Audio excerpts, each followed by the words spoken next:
ബാറക്കുമോർ. പിതാവിനും പുത്രനും പരിശുദ്ധ റൂഹായിക്കും സ്തുതി, ആദ്യം മുതൽ നമ്മുടെ മേൽ തൻ്റെ കരുണയും എന്നേക്കുണ്ടായിരിക്കുമാറാകട്ടെ. ആമേൻ. Praise the Lord. ഹല്ലേലൂയ.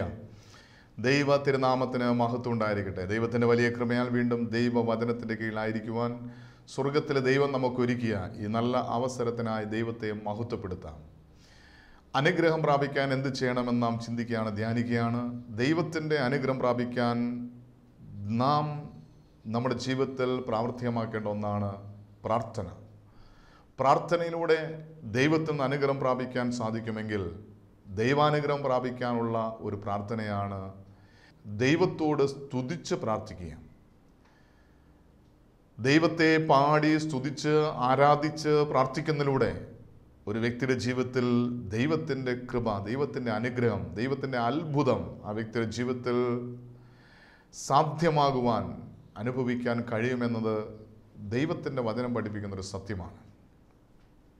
ഇതിനെക്കുറിച്ച് കർത്താവിൻ്റെ വചനം പഠിപ്പിക്കുന്നത് കർത്താവിൻ്റെ ശിഷ്യന്മാരായ പൗലോസും ശീലാസും കാരാഗ്രഹത്തിൽ കിടന്ന് ദൈവത്തെ പാടി സ്തുതിച്ച് പ്രാർത്ഥിക്കുമ്പോൾ അവരുടെ കെട്ടുകളും ബന്ധനങ്ങളും അഴിയുന്നതായിട്ട് നമുക്ക് കാണാൻ സാധിക്കും. കർത്താവിൻ്റെ വചനം പരിശോധിക്കുമ്പോൾ അപ്പോസ്തല പ്രവൃത്തികൾ 16-ാം അധ്യായം അതിൻ്റെ 25-26 വചനങ്ങളിൽ കർത്താവിൻ്റെ വചനം ഇങ്ങനെ പറയുന്നു: അർദ്ധരാത്രിക്ക് പൗലോസും ശീലാസും പ്രാർത്ഥിച്ച് ദൈവത്തെ പാടി സ്തുതിച്ചു. തടവുകാർ അത് ശ്രദ്ധിച്ചുകൊണ്ടിരുന്നു.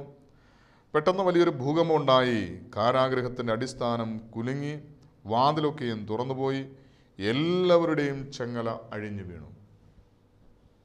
ഇവിടെ ബന്ധനത്തിൽ കിടന്ന, കാരാഗ്രഹത്തിൽ കിടക്കുന്ന പൗലോസിൻ്റെയും ശീലാസിൻ്റെയും ബന്ധനം അഴിയുവാൻ, കെട്ടുകൾ അഴിയുവാൻ, സ്വാതന്ത്ര്യം പ്രാപിക്കുവാൻ അവർ ചെയ്തൊരു പ്രവൃത്തിയാണ് ദൈവത്തോട് പ്രാർത്ഥിച്ചു.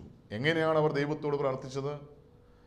വചനം പറയുന്നു, അവർ പാടി സ്തുതിച്ച് ദൈവത്തെ ആരാധിച്ച് ദൈവത്തിന് മഹത്വം കൊടുത്തപ്പോൾ വചനം പറയുന്നു, അവരുടെ പ്രാർത്ഥനയ്ക്ക് മുന്നിൽ കാരാഗ്രഹത്തിൻ്റെ വാതിലുകൾ തുറക്കപ്പെട്ടു. അവരുടെ കെട്ടുകൾ അഴിഞ്ഞു. ഇവിടെ ദൈവമഹത്വം വെളിപ്പെടുവാൻ ഇവിടെ പ്രാർത്ഥനയ്ക്ക് സാധിച്ചു. അതായത് പൗലോസും ശീലാസും ദൈവത്തെ സ്തുതിച്ച് ആരാധിച്ച് പ്രാർത്ഥിക്കുന്ന സമയത്ത് വലിയൊരു ഭൂകമ്പമുണ്ടായി. അതായത് ദൈവത്തിൻ്റെ മഹത്വം ആ കാരാഗ്രഹത്തിൽ ഇറങ്ങി വന്നു. അപ്പോൾ ദൈവത്തിൻ്റെ മഹത്വം ഇടിച്ചിറങ്ങുന്ന, പെയ്തിറങ്ങുന്ന നിമിഷങ്ങളാണ് ദൈവത്തെ ആരാധിക്കുന്ന, അതായത് ദൈവത്തെ സ്തുതിച്ച് ആരാധിച്ച് പ്രാർത്ഥിക്കുന്ന പ്രാർത്ഥനയുടെ മധ്യത്തിൽ കർത്താവിൻ്റെ സാന്നിധ്യം, കർത്താവിൻ്റെ മഹത്വം വെളിപ്പെടും.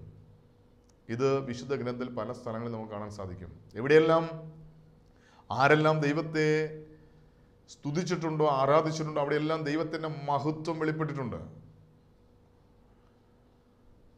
കർത്താവിൻ്റെ വചനം വ്യക്തമായിട്ട് പരിശോധിക്കുമ്പോൾ ഇസ്രായേൽ ജനം അവരറിയപ്പെടുന്നത്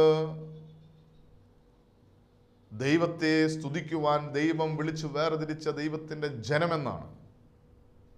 ദൈവം അറിയപ്പെട്ടിരുന്നത്, ഇസ്രായേൽ ജനത്തിൻ്റെ ജീവിതകാലത്ത് ദൈവം അറിയപ്പെട്ടിരുന്നത് ഇസ്രായേലിൻ്റെ സ്തുതികളിൽ വസിക്കുന്നവനായ ദൈവമെന്നാണ്. ദൈവത്തിൻ്റെ അഡ്രസ്, ദൈവത്തിൻ്റെ മേൽവിലാസം എന്ന് പറയുന്നത് ഇസ്രായേൽ ജനത്തിൻ്റെ സ്തുതി എന്ന സിംഹാസനത്തിൽ വസിക്കുന്ന പരിശുദ്ധനായ ദൈവമെന്നാണ്.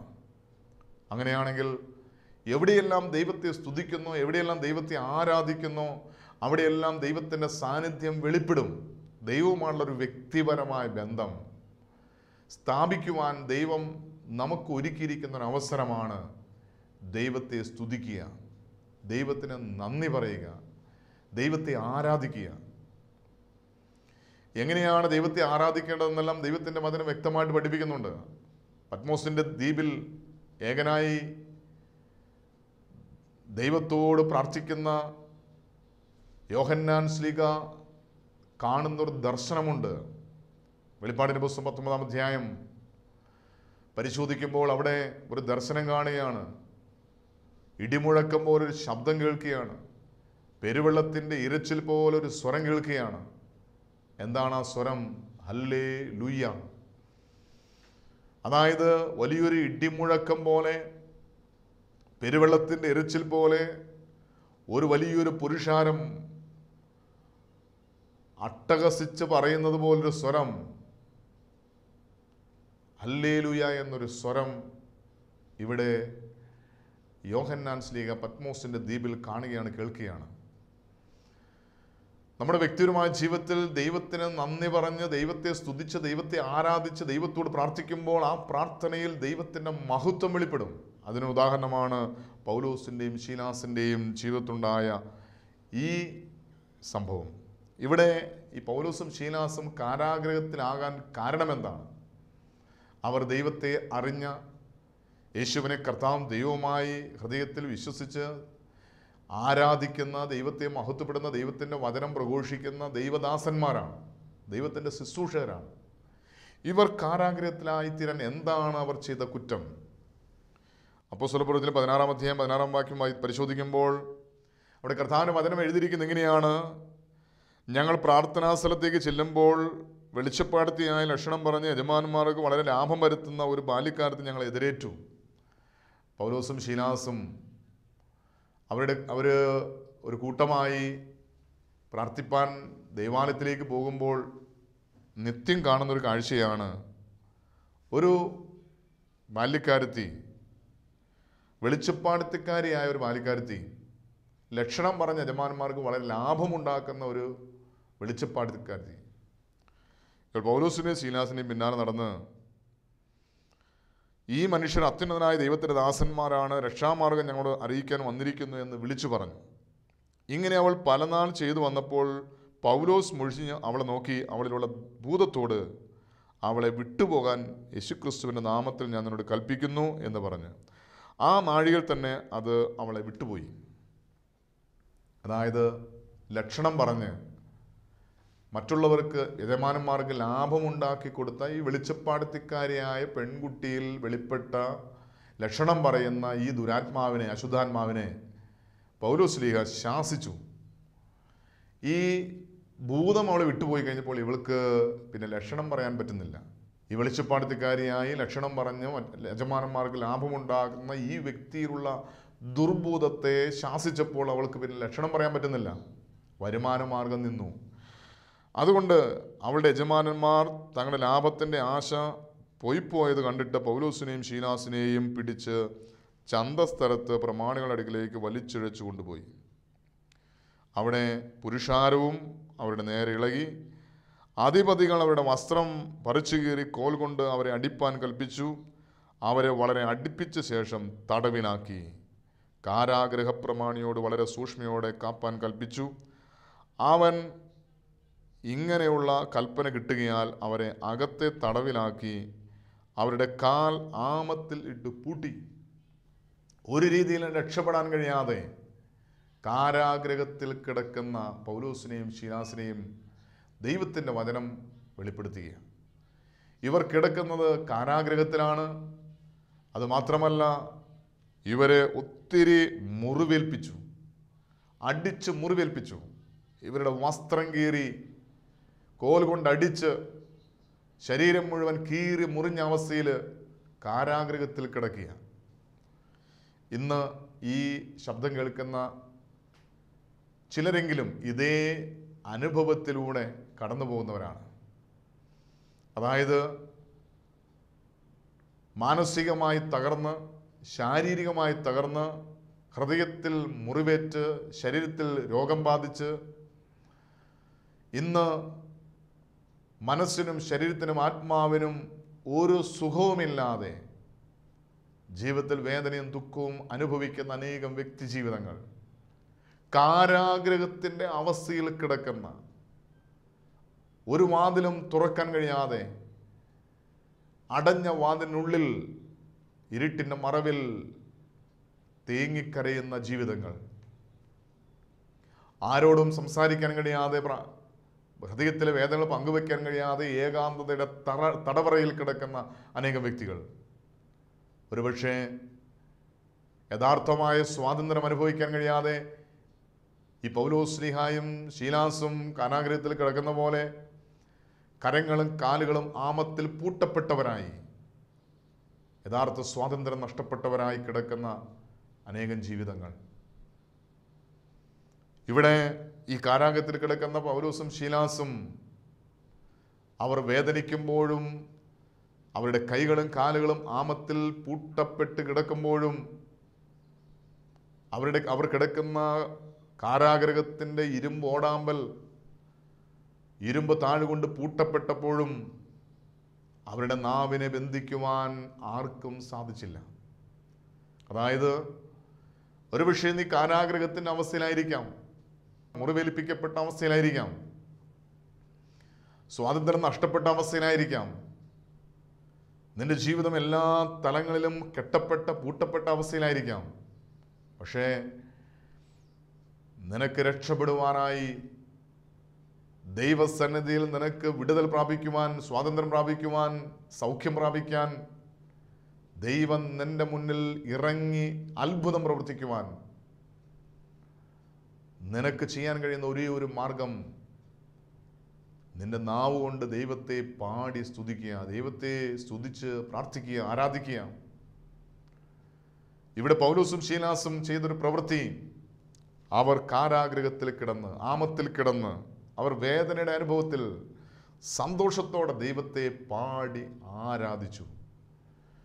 അതായത് ഒരു മനുഷ്യന്റെ ജീവിതത്തിൽ പാടി സ്തുതിക്കണമെങ്കിൽ, പാടി സ്തുതിച്ച് പ്രാർത്ഥിക്കണമെങ്കിൽ ആ വ്യക്തിയുടെ ജീവിതത്തിൽ വേദനയെ മറക്കാൻ സാധിക്കണം. ഇന്ന് പലപ്പോഴും നമ്മുടെ വ്യക്തിപരമായ ജീവിതത്തിൽ നമുക്ക് ദൈവത്തെ സ്തുതിക്കുവാനും ആരാധിക്കുവാനും പ്രാർത്ഥിക്കാനും തടസ്സം നമ്മുടെ മനസ്സിൽ മുറിവേറ്റ ചില വേദനകൾ, വേദനിപ്പിച്ച ഓർമ്മകൾ കിടക്കുകയാണ്. ഈ ഓർമ്മകൾ കിടക്കുന്നിടത്തോളം കാലം നമുക്ക് ഒരിക്കലും ദൈവത്തെ സ്തുതിച്ച് നന്ദി നിറഞ്ഞ ഹൃദയത്തോടെ, സന്തോഷത്തോടെ ദൈവത്തെ പാടി സ്തുതിക്കുവാൻ, ആരാധിക്കുവാൻ സാധിക്കുകയില്ല. വേദനകൾ മറക്കണം, ദുഃഖങ്ങൾ മറക്കണം. ഇവിടെ പൗലോസും ശീലാസും കോലുകൊണ്ട് അടിയേറ്റ് ശരീരം മുഴുവൻ കീറി മുറിക്കപ്പെട്ട അവസ്ഥയിൽ ആ വേദനയെ മറന്ന് ദൈവം നൽകിയ നന്മകൾ ഓർത്ത് ദൈവത്തിന് നന്ദി പറയുവാൻ, ദൈവത്തെ പാടി സ്തുതിക്കുവാൻ, സ്തുതിച്ച് പ്രാർത്ഥിക്കുവാൻ പൗലോസിനും ശീലാസിനും കഴിഞ്ഞു. ഇന്ന് നമുക്ക് ഇത് സാധിക്കുന്നുണ്ടോ? കഴിഞ്ഞകാല ജീവിതത്തിൽ എൻ്റെ മനസ്സിനെ വേദനിപ്പിച്ച, മുറിവേൽപ്പിച്ച അനുഭവങ്ങളെ മറന്ന് ദൈവം നൽകിയ നന്മകൾ ഓർത്ത് ദൈവത്തെ മഹത്വപ്പെടുത്തുവാൻ, ദൈവത്തോട് പ്രാർത്ഥിക്കുവാൻ, ദൈവത്തെ സ്തുതിക്കുവാൻ, ആരാധിക്കുവാൻ നമുക്ക് സാധിക്കുന്നുണ്ടോ? ഇവിടെ കാരാഗൃഹത്തിൽ കിടക്കുന്ന പൗലോസും ശീലാസും ദൈവത്തെ പാടി സ്തുതിച്ച് ദൈവത്തോട് പ്രാർത്ഥിച്ചു. കാരണം അവരെല്ലാം മറന്ന് ദൈവത്തെ അവർ കൺമുന്നിൽ കണ്ടു. ഇന്ന് നമുക്ക് ദൈവത്തെ ആരാധിക്കാൻ, ദൈവത്തിന് നന്ദി പറയാൻ, ദൈവത്തിന് മഹത്വം കൊടുക്കാൻ കഴിയാത്തതിന് കാരണം വേദനകളിലേക്കും മുറിവുകളിലേക്കുമാണ് നമ്മുടെ നോട്ടം. നമ്മളെ കെട്ടിയിരിക്കുന്ന കെട്ടുകളിലേക്ക്, ബന്ധനങ്ങളിലേക്കാണ് നമ്മുടെ നോട്ടം. ഇവിടെ പൗലോസും ശീലാസും അവരുടെ കെട്ടുകളിലേക്ക്, ആമങ്ങളിലേക്ക് നോക്കാതെ, അവരെ പൂട്ടിയിരിക്കുന്ന കാരാഗൃഹത്തിൻ്റെ ഇരുമ്പോടാമ്പലിലേക്ക് നോക്കാതെ, അവരെ രക്ഷിക്കാൻ കഴിയുന്ന സർവശക്തനായ ദൈവത്തിലേക്ക് നോക്കി, യേശു ക്രിസ്തുവിലേക്ക് നോക്കി അവർ യേശുവിനെ ആരാധിക്കാനും സ്തുതിക്കാനും തുടങ്ങി. വ്യക്തിപരമായ ജീവിതത്തിൽ പ്രതിസന്ധി വരുമ്പോൾ, പ്രശ്നങ്ങൾ വരുമ്പോൾ നമ്മുടെ നോട്ടം ദൈവത്തിലേക്കാണോ പ്രശ്നങ്ങളിലേക്കാണോ? ഇന്ന് ജീവിതത്തിൽ പ്രതിസന്ധിയിലേക്ക് മാത്രം നോക്കിയിരിക്കുന്ന ഒരു വ്യക്തിയുടെ ജീവിതത്തിൽ ദൈവ സാന്നിധ്യം അനുഭവിക്കാൻ സാധ്യമല്ല. പലപ്പോഴും ഈ താമസിച്ചുള്ള ധ്യാനം കൂടാൻ വേണ്ടി കടന്നു വരുന്ന പല വ്യക്തിയുടെ ജീവിതത്തിൽ അവർ ധ്യാനത്തിന് വരുന്ന പേര് രജിസ്റ്റർ ചെയ്യുന്നതിന് മുമ്പ് മുതൽ അവരുടെ വിഷയങ്ങൾ അവതരിപ്പിക്കാനുള്ള വെമ്പലാണ്. അവരുടെ പ്രശ്നങ്ങളെക്കുറിച്ച് 1 മണിക്കൂറല്ല, 2 മണിക്കൂറല്ല, എത്ര മണിക്കൂറുകൾ പറഞ്ഞാലും തീരാത്ത പ്രശ്നങ്ങളും പ്രതിസന്ധിയുമായിട്ടാണ് ധ്യാനം കൂടാൻ കടന്നു വരുന്നത്. പലപ്പോഴും എൻ്റെ അടുത്ത് പ്രാർത്ഥിക്കാനായിട്ട്, പ്രാർത്ഥനാ വിഷയങ്ങളുമായിട്ട് വരുന്ന വ്യക്തികളോട് ഞാൻ പറയും, ധ്യാനം കഴിഞ്ഞിട്ട് നമുക്ക് സംസാരിക്കാം.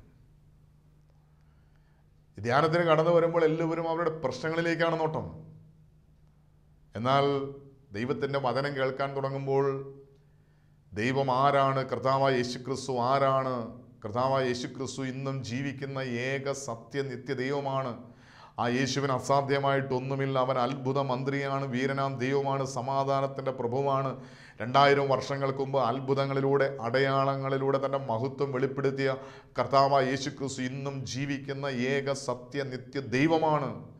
ഈ ഒരു സത്യം തിരിച്ചറിയുമ്പോൾ അതുവരെയും പ്രശ്നങ്ങളിലേക്ക്, പ്രതിസന്ധിയിലേക്ക്, പ്രാർത്ഥനാ വിഷയങ്ങളിലേക്ക് ഉറ്റുനോക്കിക്കൊണ്ടിരുന്ന ഈ വ്യക്തികൾ യേശുവിലേക്ക് നോക്കാൻ തുടങ്ങും, യേശുവിനെ കാണാൻ തുടങ്ങും, യേശുവിനെ അന്ധമായിട്ട് അങ്ങ് വിശ്വസിക്കാൻ തുടങ്ങും, അന്ധമായി കർത്താവിനെ വിശ്വസിച്ച് ആരാധിക്കാൻ തുടങ്ങും.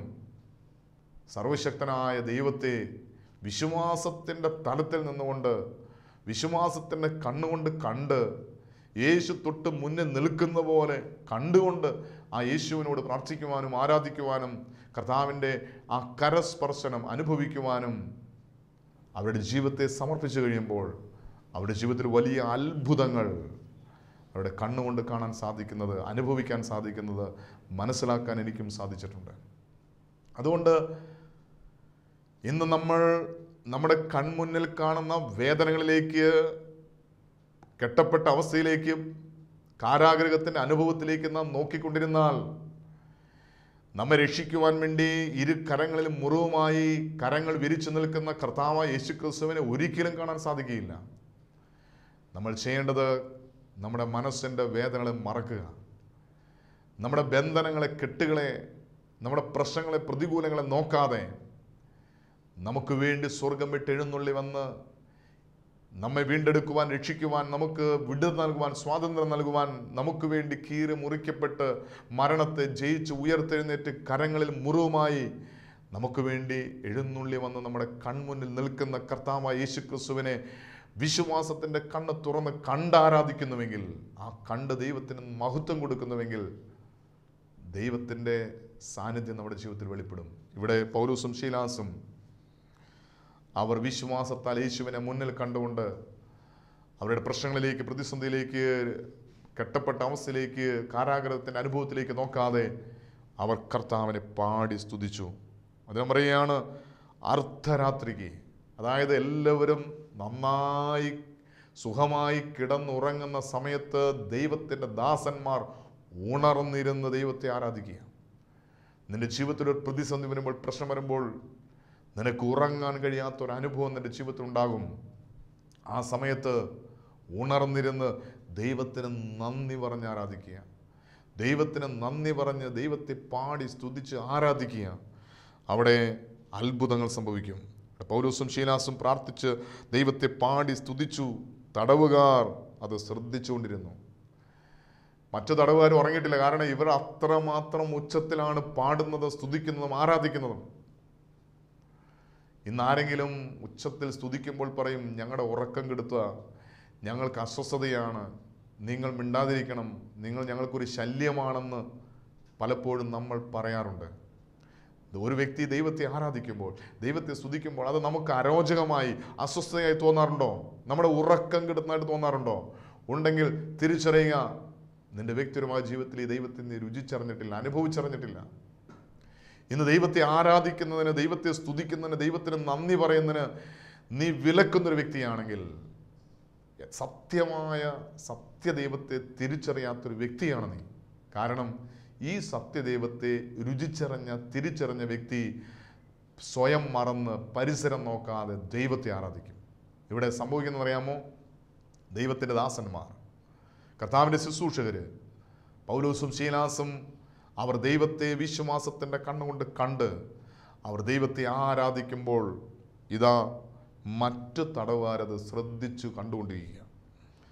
അവരത് ശ്രദ്ധിച്ചുകൊണ്ടിരിക്കുക. അവർക്ക് ദൈവത്തെ ആരാധിക്കാൻ അറിയില്ല, അവർക്ക് ദൈവത്തോട് പ്രാർത്ഥിക്കാൻ അറിയില്ല.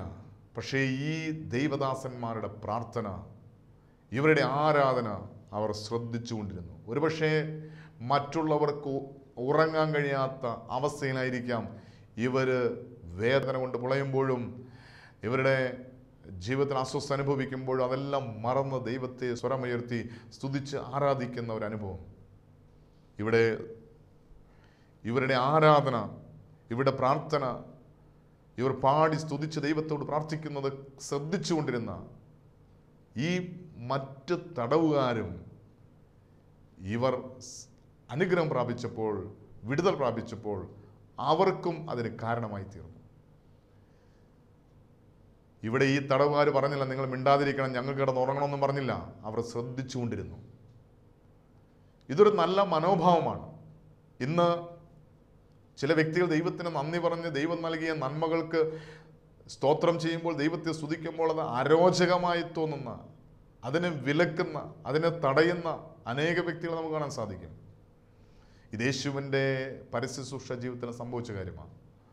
ഓശാന വീതിയിലൂടെ യേശുവിനെ ആർത്തട്ടഹസിച്ച് യേശുവിന് മഹത്വം കൊടുത്തുകൊണ്ട് കുഞ്ഞുങ്ങളും ബാലന്മാരും വൃദ്ധന്മാരും ഒരു ജനസമൂഹം മുഴുവൻ യേശുവിനെ സ്തുതിച്ച് ആരാധിച്ചുകൊണ്ട് മുന്നോട്ട് യാത്ര ചെയ്യുമ്പോൾ ഇത് അരോചകമായ ചില വ്യക്തികൾ പറഞ്ഞു ഇവരോട് മിണ്ടാതിരിക്കാൻ പറയാൻ. യേശുവോട് പറഞ്ഞൊരു കാര്യമുണ്ട്, ഇവർ മിണ്ടാതിരുന്നാൽ കല്ലുകൾ ആർത്തു വിളിക്കും. നമ്മുടെ വ്യക്തിപരമായ ജീവിതത്തിൽ പരിശോധിക്കണം. നാം ദൈവത്തെ ആരാധിക്കുന്ന, ദൈവത്തിന് മഹത്വം കൊടുക്കുന്ന വ്യക്തിയാണോ, അത് ദൈവത്തെ ആരാധിക്കുന്നവരെ വിലക്കുന്ന, അവരെ തടയുന്ന വ്യക്തികളാണോ? ഇത് രണ്ടുപേരും യേശുവിൻ്റെ പിന്നാലെ പോകുന്നത്. യേശുവിനെ ആരാധിച്ച് സ്തുതിച്ച് യേശുവിനെ മഹത്വം കൊടുത്തുകൊണ്ട് യേശുവിൻ്റെ പിന്നാലെ ചില വ്യക്തികൾ പോകുമ്പോൾ ഇവരോട് മിണ്ടാതിരിക്കാൻ പറഞ്ഞുകൊണ്ട് ഇവരുടെ സ്തുതികളും ആരാധനയും അസ്വസ്ഥമായി അനുഭവിക്കുന്ന ചില വ്യക്തികളും യേശുവിൻ്റെ പിന്നാലെ യാത്ര ചെയ്യുന്നത്. ഇന്നും ഇതുപോലൊരു സമൂഹമല്ലേ നമ്മുടെ ചുറ്റും കാണുന്ന സമൂഹമെന്ന് നാം പരിശോധിക്കണം. ഒരുപറ്റം ആളുകൾ ദൈവത്തിന് മഹത്വം കൊടുത്തുകൊണ്ട് ദൈവത്തിന് വേണ്ടി ജീവിക്കുമ്പോൾ, യേശുവിൻ്റെ പിന്നാലെ യാത്ര ചെയ്യുമ്പോൾ, യേശുവിൻ്റെ പിന്നാലെയാണ് ഞാനും യാത്ര ചെയ്യുമെന്ന് പറയുന്ന ചില വ്യക്തികൾ ഇതൊരു അസ്വസ്ഥതയായി കാണുകയാണ്, ഇതൊരു അരോചകമായി കാണുകയാണ്. ഇവിടെ പൗലോസും ശീലാസും അവർ ദൈവത്തെ പാടി സ്തുതിക്കുമ്പോൾ, ആരാധിക്കുമ്പോൾ സഹതടവുകാർ ഇത് കണ്ട് ശ്രദ്ധയോടെ നോക്കിയിരിക്കുകയാണ്. അതുകൊണ്ട് എന്ത് സംഭവിച്ചു? അവരെതിർത്തില്ല, അവർ സ്തുതിക്കുന്നതിന് കുറ്റം പറഞ്ഞില്ല, ദൈവത്തെ ആരാധിക്കുന്നതിന്, ദൈവത്തിന് മഹത്വം കൊടുക്കുന്നതിന്, ഉച്ചത്തിൽ പാടി സ്തുതിക്കുന്നതിന് അവർ എതിരായി നിന്നില്ല. അവർ അത് ശ്രദ്ധിച്ചുകൊണ്ടിരുന്നു. അതുകൊണ്ട് വചനം പറയുന്നു, കാരാഗൃഹത്തിൻ്റെ ഇരുമ്പോടാൻ പോലെ തുറക്കപ്പെട്ടപ്പോൾ അവരുടെ സഹതടവുകാരുടെ ബന്ധനങ്ങളും അഴിഞ്ഞു, കെട്ടുകളും അഴിഞ്ഞു. വചനം പറയുന്നതാണ്, പെട്ടെന്ന് വലിയൊരു ഭൂകമ്പമുണ്ടായി, കാരാഗൃഹത്തിൻ്റെ അടിസ്ഥാനം കുലുങ്ങി, വാതിലൊക്കെയും തുറന്നുപോയി. ഈ പൗലോസിൻ്റെയും ശീലാസിൻ്റെയും കാരാഗൃഹത്തിൻ്റെ വാതിൽ മാത്രമല്ല, സകല കാരാഗൃഹത്തിൻ്റെ വാതിലും തുറക്കപ്പെട്ടു. ദൈവത്തെ സ്തുതിക്കുന്ന, ആരാധിക്കുന്നവരെ കുറ്റപ്പെടുത്താതെ അത് ശ്രദ്ധിച്ച് അവരോട് കൂടെ ദൈവത്തിന് മഹത്വം കൊടുക്കുന്ന ഒരു വ്യക്തിയുടെ ജീവിതത്തിലും അനുഗ്രഹമുണ്ട്. ഇത് കർത്താവിന്റെ വചനം പറയുന്നൊരു സത്യമാണ്. അവിടെ വചനം പറയുന്നു, എല്ലാവരുടെയും ചങ്ങല അഴിഞ്ഞു വീണു.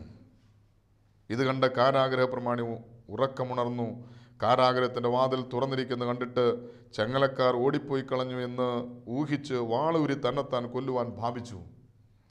അടുത്ത വാക്യത്തിൽ പറയുകയാണ്, പൗലോസ് ഉറക്കെ പറയുകയാണ്, നിനക്ക് ഒരു ദോഷവും ചെയ്യരുത്, ഞങ്ങളെല്ലാവരും ഇവിടെ ഉണ്ടല്ലോ എന്ന് ഉറക്കെ പറഞ്ഞു.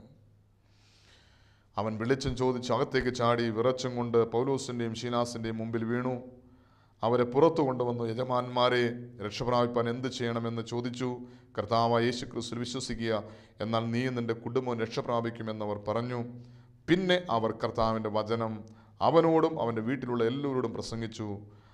അവൻ രാത്രിയിൽ ആ നാഴികയിൽ തന്നെ അവരെ കൂട്ടിക്കൊണ്ടുപോയി അവരുടെ മുറിവുകളെ കഴുകി താനും തനിക്കുള്ളവരെല്ലാവരും താമസിയാതെ സ്നാനം ഏറ്റു. ഇവിടെ പൗലോസും ശീലാസും അവർ അർദ്ധരാത്രിയിൽ ദൈവത്തെ കണ്ടുകൊണ്ട്, അറിഞ്ഞുകൊണ്ട്, അനുഭവിച്ചുകൊണ്ട് ദൈവത്തെ പാടി സ്തുതിച്ച് ആരാധിച്ച് പ്രാർത്ഥിച്ചപ്പോൾ അവിടെ സംഭവിച്ചത്, അവരുടെ കെട്ടുകളഴിഞ്ഞു, അവരുടെ കാരാഗ്രഹത്തിൻ്റെ ബന്ധനമഴിഞ്ഞു. അത് ശ്രദ്ധിച്ചുകൊണ്ടിരുന്ന സകല സഹ തടവുകാരുടെയും ബന്ധനങ്ങൾ, കെട്ടുകളഴിഞ്ഞു. അതുമാത്രമല്ല, കാരാഗ്രഹപ്രമാണി വെളിച്ചം ചോദിച്ച് ഈ കർത്താവിൻ്റെ ദാസന്മാരുടെ അരികിലേക്ക് കടന്നു വന്നു. അവർ ദൈവത്തിൻ്റെ വചനം അവരോട് പ്രസംഗിച്ചു. കാരാഗ്രഹപ്രമാണിയുടെ കുടുംബം മാമോദിസ സ്വീകരിച്ച് സഭയോട് ചേർന്നു. നാം തിരിച്ചറിഞ്ഞ സത്യം, നാം ദൈവത്തെ പാടി സ്തുതിച്ച് ആരാധിച്ച് ദൈവത്തിന് മഹത്വം കൊടുക്കുമ്പോൾ അവിടെ ദൈവസാന്നിധ്യം വെളിപ്പെടും. നമുക്കും നമ്മോട് ചേർന്ന് നിൽക്കുന്ന മറ്റുള്ളവർക്കും നമ്മുടെ ശത്രുക്കൾക്ക് പോലും അത് അനുഗ്രഹമായി തീരുമെന്ന് കർത്താവിൻ്റെ വചനം വെളിപ്പെടുത്തി. അങ്ങനെയാണെങ്കിൽ നമുക്കും നമ്മുടെ സഹജീവികൾക്കും നമ്മുടെ കൂടെ സഹവസിക്കുന്നവർക്കും നമ്മുടെ ശത്രുക്കൾക്ക് പോലും അനുഗ്രഹം പ്രാപിക്കാൻ, ദൈവസന്നിധിയിൽ നിന്ന് ദൈവത്തിൻ്റെ കൃപ അനുഗ്രഹം പ്രാപിക്കാൻ നാം ദൈവത്തെ സ്തുതിക്കണം, ദൈവത്തെ ആരാധിക്കണം, ദൈവത്തിന് മഹത്വം കൊടുക്കണം. ഈ വചനങ്ങളാൽ നമ്മുടെ വ്യക്തിപരമായ ജീവിതത്തിൽ അനുഗ്രഹം പ്രാപിക്കാൻ നമുക്ക് ആഗ്രഹിക്കാം, പ്രാർത്ഥിക്കാം, കണ്ണുകളടയ്ക്കാം. പരിശുദ്ധനായ ഞങ്ങളുടെ നല്ല ദൈവമേ, ഈ അനുഗ്രഹിക്കപ്പെട്ട സമയത്തിനായി നന്ദി പറയുന്നു കർത്താവേ. ഇന്ന് കേൾപ്പിച്ച വചനത്തിനായി നന്ദി പറയുന്നു കർത്താവേ. നിന്റെ സന്നിധിയിൽ നിന്നെ കണ്ട് അറിഞ്ഞ് അനുഭവിച്ച് നിന്നെ പാടി സ്തുതിച്ച് ആരാധിച്ച് നിന്നോട് പ്രാർത്ഥിക്കുന്നത് ഞങ്ങളുടെ വ്യക്തിപരമായ ജീവിതത്തിൽ അനുഗ്രഹം പ്രാപിക്കാൻ മുഖാന്തരമാണെന്ന് ഞങ്ങൾക്ക് വ്യക്തിപരമായി തിരിച്ചറിയുവാൻ അവിടുന്ന് ഒരുക്കിയ നല്ല അവസരത്തിനായി നന്ദി പറയുന്നു കർത്താവായ യേശുവേ. അവിടുന്ന് ജീവിക്കുന്ന ദൈവമാണ്, അവിടുന്ന് സകലത്തിനും മതിയായ ദൈവമാണ്, അവിടുന്ന് സർവശക്തനായ, അവിടുന്ന് അത്ഭുത മന്ത്രിയായ വീരനാം ദൈവമാണെന്ന് തിരിച്ചറിഞ്ഞ് അങ്ങയെ സ്തുതിക്കുവാൻ, അങ്ങയെ ആരാധിക്കുവാൻ, അങ്ങയുടെ മഹത്വം കണ്ട് അറിഞ്ഞ് അനുഭവിക്കുവാൻ തക്കവണ്ണം കർത്താവ് വചനം കേൾക്കുന്ന എല്ലാവർക്കും കൃപ നൽകണമെന്ന് പ്രാർത്ഥിക്കുന്നു. ദൈവമേ, നിന്നെ സ്തുതിച്ച് നിന്നെ ആരാധിച്ച് നിന്നോട് പ്രാർത്ഥിക്കുന്ന എല്ലാവരുടെ ജീവിതത്തിൽ വലിയ അത്ഭുതങ്ങൾ സംഭവിക്കുവാൻ, രോഗികൾക്ക് സൗഖ്യം ലഭിക്കുവാൻ, കെട്ടപ്പെട്ടവരുടെ കെട്ടുകൾ അഴിയുവാൻ, ബന്ധനം അഴിയുവാൻ, യേശുവിൻ്റെ നാമത്തിൽ സ്വാതന്ത്ര്യം പ്രാപിക്കുവാൻ, വിടുതൽ പ്രാപിക്കുവാൻ കർത്താവിൻ്റെ കൃപ അവരുടെ മേൽ വ്യാപരിക്കുമാറാണെന്ന് പ്രാർത്ഥിക്കുന്നു. ഈ ശബ്ദം കേൾക്കുന്ന എല്ലാവരുടെയും ആവശ്യങ്ങൾ നിങ്ങളുടെ പ്രാർത്ഥന വിഷയം നിന്റെ കരങ്ങളിൽ സമർപ്പിക്കുന്നു. പിതാവ്, പ്രാർത്ഥനയുടെ ഇടവയ്ക്കായി സ്തോത്രം, അനുഗ്രഹിച്ചനായി സ്തോത്രം. പരിശുദ്ധി അമ്മേ ദൈവമാതാവ് ഞങ്ങൾക്ക് വേണ്ടി പ്രാർത്ഥിക്കണമേ. സർവശുദ്ധിമാന്മാരെ ശുദ്ധിമതികളെ ഞങ്ങൾക്ക് വേണ്ടി പ്രാർത്ഥിക്കണമേ. എല്ലാം ഞങ്ങൾക്ക് വേണ്ടി ക്രൂശിൽ മരിച്ച് മരണത്തെ ജയിച്ച് ഉയർത്തെഴുന്നേറ്റ് ഇന്നും ജീവിക്കുന്ന ഞങ്ങളുടെ കർത്താവ് ഞങ്ങളുടെ ദൈവമായ യേശുവിൻ്റെ അതിപരിശുദ്ധമായ നാമത്തിൽ തന്നെ ആമേൻ.